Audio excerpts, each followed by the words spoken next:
Hi, I'm A.C.Strange, and this is the Bad Movie Show, episode 59, The Schwarzenegger Show. That's right, boys and girls. Tonight, I am reviewing 3 Arnold Schwarzenegger movies. Why? Because if you know me for more than a minute, you know I love this man. You know I love Arnold Schwarzenegger. Who else comes to this country, the 6-time Mr. Universe, knowing hardly any English, becomes the highest paid actor in the world, decides, hey, I'm going to continue my education, become governor of California. When he's done with that, he comes back to making movies and makes the best movies of his career. Nobody but Mr. Schwarzenegger, and I love him to death. And let's not forget, he's gorgeous. I could hang a suit. Don't worry about it, my husband knows all about my Arnold Schwarzenegger obsession, so we're all good. Tonight I'm giving you 3 of his movies. I'm giving you something recent. I'm giving you one of my favorites and one of his first films. So, yay! And let's get started.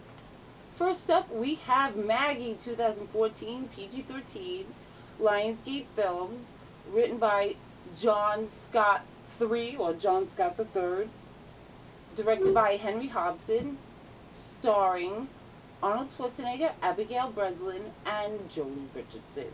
So the nation is being ravaged by a virus that turns the infected into zombies, but they turn them very slowly.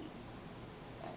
Now we meet Wade, who's a farmer, a husband, father, and his daughter Maggie is infected. Okay. He takes her home to stay for the 8 weeks until she has to go to quarantine, this horrible place. And he gets, advice from his wife, his friends, the sheriff, the doctors on what to do with her. But he's just trying to protect her from people trying to kill her before she turns. So if you watch this thinking that you're going to get a typical Schwarzenegger film with him, breaking glass with his fist and coming out, breaking doors down with a shotgun in his hand, that does not happen in this. If anything, this is a serious tearjerker. I'm serious. If this was about cancer, the man would have won a Golden Globe. But because it's about zombies, not this. This is very serious, very sad, like a zombie tearjerker. I think the whole thing was risky on everybody's part. On Mr. Schwarzenegger's part, because he usually does high action, and this was a drama. Abigail Breslin that does dramas, and she has this really horrific transformation. She puts her foot down. And then with the writer and director doing something like this, I mean, these people know they're turning into zombies. It's very sad and gut-wrenching. So if you're like me and cry at at a Hallmark commercial, make sure you got some tissues because you're going to need them. Maggie, I'm going to give this a 3.5 and a buy it. Okay? But get over the fact that this is not an action movie. Okay? It could be a tearjerker, but with zombies. I thought it was great. I thought it was a push out of everyone's comfort zone. So watch that one. Next up, one of my favorites, and one of, not my most favorite, but one of my favorites. Ready? End of Days, 2000 rated R, from Universal Studios, written by Andrew W. Marlowe, directed by Peter Hyams, starring Arnold Schwarzenegger, Gabriel Byrne, Kevin Pollak, Robin Tunney, with Udo Kier and Miriam Margolyes. Okay.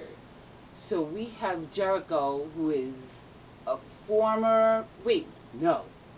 We start with the birth of this little girl who's prophesied to be the mother of the Antichrist. Then, 20 years later, we meet Jericho, who is, at this point, a really down on his luck kind of loser who used to be a New York City police officer and now works as private security. and he has a job protecting a businessman where he foils an assassination attempt by a tongueless priest who tells him that this is the end of days. Right? He does his own investigation of why a priest would want to kill a businessman, which lead him to a young, traumatized woman named Christine York. Now, she has Satan worshippers after her, killer priests after her, and not to mention Satan.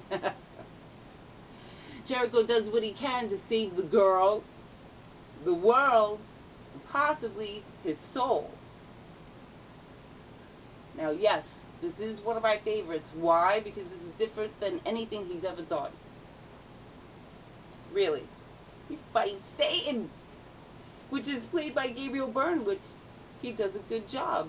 My favorite part in this is this has one of the best fight scenes. It's Jericho against Christine's stepmother, which is played by Miriam Margolyes, which is a short, stocky, older woman, and she beats the living crap out of him. When she starts fighting him, even Jericho's like, what? What? He's just trying to get out of there. Also, Mr. Schwarzenegger plays Jericho very well. I mean, he's a loser in the beginning, but he's like unravels and is peeled like an onion until you get this really righteous man, and it's played well. He puts his foot down. I love this movie. I'm going to give it a 4 and buy it, but don't let the 4, fool you. There's that word. I love that movie.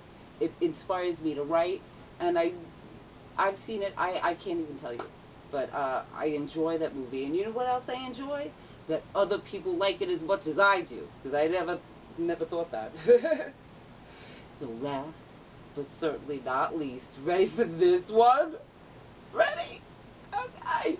Hercules in New York, rated G. G. My first and probably only rated G film I have on this show. So, okay. From Trimark Pictures, written by Aubrey Wiseman, directed by Arthur Siedelman, starring Arnold Schwarzenegger and Arnold Stang. So we have Hercules, and he decides that he wants to visit Earth, okay? But Zeus is not having it. He doesn't want him to go, and gets really mad at him and throws a thunderbolt at him, and Hercules lands on Earth. Actually, he lands in the ocean, and he's saved by a freighter that's going to New York City. He gets into a fight with a whole bunch of sailors, and then gets saved by this little guy named Pretzi, who looks like Don Knotts with big glasses, and Pretzi just helps him out. Hercules shows his athletic superiority, beats up a bear, and becomes a wrestler to get some dough. Now Zeus has had it up to here with Hercules. He's just trying to get him to come home. He sends a whole bunch of gods to go get him, but Hercules is not going to leave New York until he's good and ready. Not even the loss of his godly-like powers will make him change his mind. So this is a big surprise because it was actually super cute and funny. I did not expect that. I expected this to be really terrible. The acting is campy, but it works for this. It comes with 2 vocal tracks. Okay, you have Arnold Schwarzenegger, who this is so early in his career. His accent is super, super heavy. And then they have another vocal track, which is, I swear, it's the movie phone guy before he became a movie phone guy. I swear, if you ever see this movie, watch it with both vocal tracks, because it's hysterical to me. My kids love this. This is like a kid's film for bodybuilders. And you get a bunch of half-naked, muscle-bound guys just throwing each other across the room. I'm gonna give it a smiley face because I did not. expect to like this movie, let alone love this movie.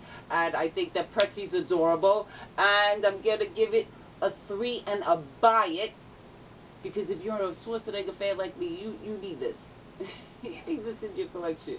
You need to put it on just to see how he beats up a bear, like beats him up, and this girl's watching like, beat him! Get him! Beat him! Get the bear! Oh my god! And I'm being told to wrap it up. I just get so excited when we're talking about Mr. Schwarzenegger. My Arnie so yes, 3 and buy it. And that's it for me tonight. What did you think about tonight's show? Do you think I should do this again? Because we do. And if Mr. Schwarzenegger just happens to be watching, which I doubt it, I say, mwah! I love you, keep doing what you do. And until next time, watch more movies. I'm A.C.Strange, and this is a bad movie show. Thank you. Good night.